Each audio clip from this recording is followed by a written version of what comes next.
Good morning, Amy Jacobson Bruce Wolf here, sitting in for Dan Proft on this somber morning here in Chicago, as many of you waking up to learn that we've lost two Chicago police officers, 37-year-old Eduardo Marmolejo and 31-year-old Conrad Gary. They were both responding to shots fired in the 5th District and the Rosemore neighborhood, and they were pursuing a suspect who had a gun, and they were chasing him up the tracks when the unthinkable happened, and they were both hit and killed instantly by a South Shoreline train.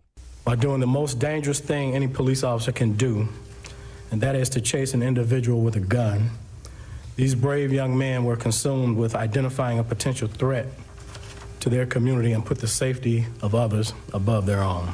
Unfortunately, when we swear that oath, put on that uniform, we know that's a possibility. Now, we know, again, that there is somebody that they are questioning. They did recover a gun at the scene, but heavy hearts this morning. And, Bruce, at the top of the 8 o'clock hour, we're going to speak with Joe Ahern, who's with the 100 Club, who'll be visiting with their family members and presenting them today with a check. But with that, we want to introduce and welcome back to the program Paul Vallas. And the reason we bring this story up, Paul Vallas, his two sons are Chicago police officer, and his wife also works for Chicago Police.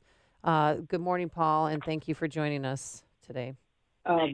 Good morning, Amy. Actually, my wife was a suburban police officer, and my middle boy is a police officer in San Antonio, and my older boy, who was also a combat veteran, is a police officer in Wheeling. But nevertheless, I just want to say that on behalf of my family, our hearts go out to the families of the two Chicago police officers that were killed yesterday, as well as the entire Chicago Police Department, for whom it's been a very tragic year, and no words can adequately give comfort to the families, or for that matter, the police department. As a husband of a former police officer and the father of two, I really appreciate the sacrifices that these families make and the risks that these officers take every day, and it's just a tragic thing. Yeah. All right. Well, you made some news yesterday, moving on, that you dropped your petition challenge against Gary McCarthy, but Preckwinkle forges ahead. She's still challenging the petitions of 4 women in the race, including Lori Lightfoot, who says this is just a waste of tax dollars. This is going to cost $1 million plus, and she thinks it will ruin the Christmas because people are going to have to work on Christmas Eve. They're going to be working on Christmas Eve. Merry Christmas, Toni Preckwinkle. We should just give her a bag of coal. I mean, it got pretty nasty between the ladies. Here's Toni Preckwinkle. Elections are very expensive. Would you argue that it's better to have authoritarian governments which don't cost anything? So I know that this is going to be a very contentious race, 21 candidates. People are, So why did you drop your petition challenge against Gary McCarthy? Well, first of all, the whole process for getting on the ballot is pretty convoluted, and there's really no accountability when it comes to these signatures, because the burden really falls on those who are going to challenge. We filed, I think 45, I'm not sure, it was close to 45,000 of signature challenges on McCarthy's petitions that we felt clearly were not accurate enough. But, we would be battling this for the next month, and you've got to hire people and pay people to go through these challenges literally one at a time, and we're kind of put at the end of the petition challenge list.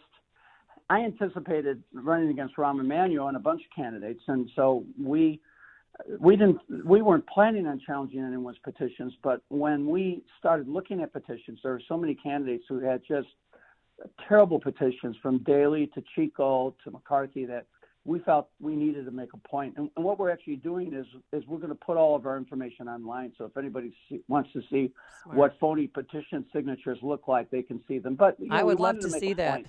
Well, if you want to look at phony petitions, look at what happened. John Cass, of course, explaining all this about what happened with the young Mr. Krupa, who was running in the 13th Ward. And who was on our program yesterday? Yeah, and I, with more revocation signatures than there were signatures in favor, and you see somebody like Mendoza, who is she speaking out against Madigan? I didn't notice that. Maybe that's an issue that can be taken for what it's worth. Oh, absolutely. You know, I congratulate Cass for focusing on this issue. And look, Mendoza, like Preckwinkle and others, I mean, Mendoza's petitions are being challenged, quite frankly, because she doesn't have enough signatures. But the question is, the process for challenging can be so cumbersome and so expensive. You know, obviously Preckwinkle has the resources to do that. And look, you know, you can't run for one office while you're pushing petitions for another one. So I think her problem getting enough signatures, where people were saying, aren't you running for comptroller? And right. I think she was surprised at how difficult, and her supporters were surprised at how difficult it was going to be to get people. I mean, you know, people aren't, people are smart. You know, they're not fooled, and I think that's the reason why she submitted so few petitions or petition signatures, and why she's being challenged. But I was just driving and I get all that. I was just driving at, you know, I'd like to see everybody's stand on young Mr. Krupa and, you know, what Madigan is doing, because, you know, are we going against the machine or aren't we? Or are we, you know, who's the machine creature? Is it Mendoza? So let me respond to that question. You know, clearly Mendoza is, you know, the machine candidates come in various forms and sizes and ages, etc. I mean, so at the end of the day, clearly, I mean, she's got the support of many individuals in the organization, including many Emmanuel supporters. But look, you know, I think Cass is right on target. And insofar as challenging the machine, I think yesterday was the 10th anniversary, I think, of Blagojevich getting indicted. And who ran against Blagojevich in 2001 after leaving the Chicago Public Schools? Obviously, because I in part because of tension between me and the mayor's office on a variety of things. And who challenged Blagojevich, and who you were who so got close. The organization's support? I mean, I'm running against candidates like Preckwinkle and Chico and Daley, none of whom supported me when I challenged the organization and the machine. And even though I got outspent 12-1, I lost by 1.5 percentage points. So, and that's the only time in my life that my dad pulled a Democratic ballot was to vote for you. And of course, you know, I understand the petition challenge against anybody, including McCarthy. Of course, there is no way in the world he can win if Rahm Emanuel bows out because of Laquan McDonald. McCarthy goes right under the bus with him, right? I mean, there's no way he can win. Look, you know, the Laquan McDonald trial aside, McCarthy presided over the degradation of the Chicago Police Department. They didn't fill close to 2,000 vacancies. He remained. I mean, they gutted the detectives division from 1,200 to less than 700. Of course, now they're hiring back, but you've got the damage is already done, and you have probably the least experienced detectives division you know, in history, and that's why the clearance rate on shootings dropped to 5%, and the clearance rate on murders less than 17%. So, you know, McCarthy was out there basically being the point person for the mayor. I don't even know why he's running, quite frankly. Yeah, let's move over to Preckwinkle. I mean, yesterday she was asked, are you going to return that $13,000 donation from Ed Burke? You know, we're considering what our response will be. At the moment, Chairman Burke is under investigation, and that's where it stands. He's simply under investigation. What is wrong with her? I would hand that money over 2 weeks ago, as soon as his office got raided. Yeah, sometimes there's just a level of arrogance that is just, you know, I mean, that's what happens because there's never any real accountability. These people can continue to make these, I don't want to say ill-advised. If there's no accountability, I guess it's not ill-advised. Right. But look, I mean, look at all the candidates who have entered the race, after Emanuel dropped out. I think they've all gotten contributions from Burke. I've never gotten a contribution from Burke. But you know, what about the code of silence about Burke? I mean, you know, she talked about she had the arrogance to beat up Police Superintendent Johnson with this code of silence. You know, there were 4 cops in my family, including my dad's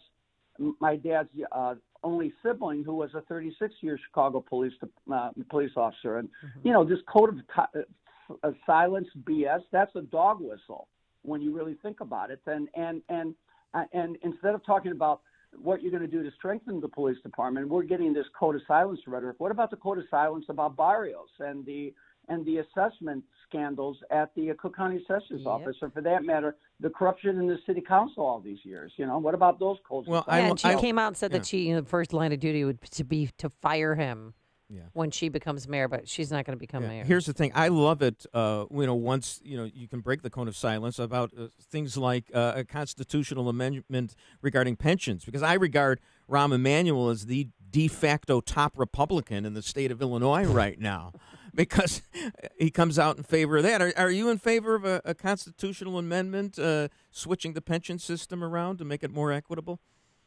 Well, first of all, you're not going to get it because Pritzker has already said he does not support a constitutional amendment that in any way impacts pension benefits. What I've done, and I did it at the City Club about a month ago, is I laid out my strategy for addressing the pension funding issues while at the same time bringing some sanity to the city budget. So we're rebuilding the police department, and we're actually taking a portion of this tax increment financing monies and other city resources and investing them in areas of the city. 80% of the city has not experienced any sort of investment or economic development, significant economic development growth in decades. I mean, the city's lost 17% of its residential property value since the 2008 recession. So the bottom line here is, Pritzker has already put the kibosh on any kind of. Yeah, but you could make a statement against Pritzker. You could make a statement against him. Rahm Emanuel has.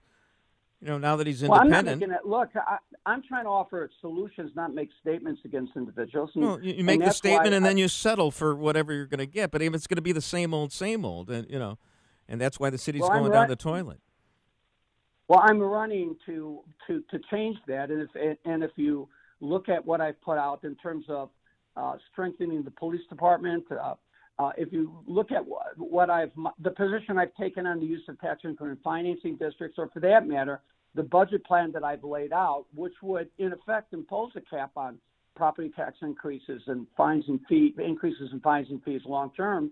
I mean, I think I'm trying to challenge the status quo here, just as I attempted to challenge the status quo almost by myself when I ran against Rob Blagojevich. Yep. Before we let you go, I know that you have been to Haiti several times, and we're in the midst of our annual Food for the Poor campaign and to raise money for kids who are less fortunate, obviously poverty like you've never seen anywhere in the United States. And we're trying to reach our goal of feeding 3,000 children, food for a year, and clean water for life. And how many times have you been to Haiti? Oh, over 40 times. Wow. In fact, my adventures in Haiti actually put me in the hospital twice. And I'm still involved in Haiti through an organization called JPHRO, which for about 4 years provided housing, medical care, even built a school, et cetera, for 60,000 displaced Haitians who were literally displaced from their communities for 4 years before getting relocated into their communities. So I continue to be involved in that organization in a volunteer way. I'm on the board, and we continue to provide direct assistance to people and to families in Haiti. Right. And what was it the first time you went to Haiti? What did you think? Was it overwhelming? Oh my God! I went to New Orleans after Katrina because I was asked to build the school system in New Orleans. It's the nation's only 100% pure school choice district. And I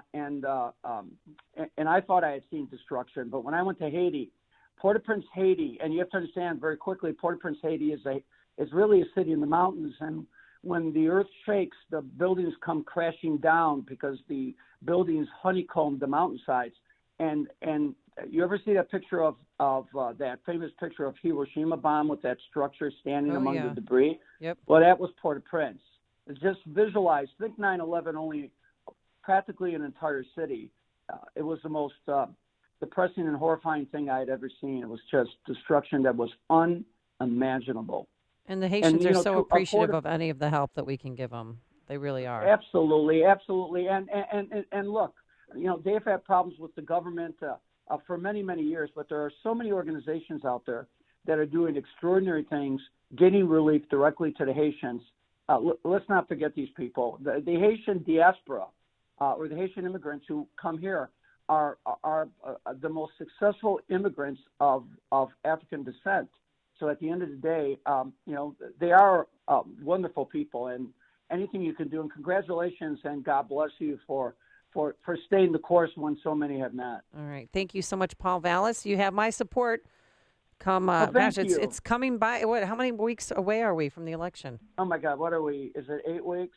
8 weeks. Yeah. It's like the agony and the ecstasy. Well, good luck, and I'm sure we'll have you on again before Election Day. Thank you so much. Thank you so much. Have a great day to you and your listeners. Thank you. And he joined us on our turnkey.pro answer line, and we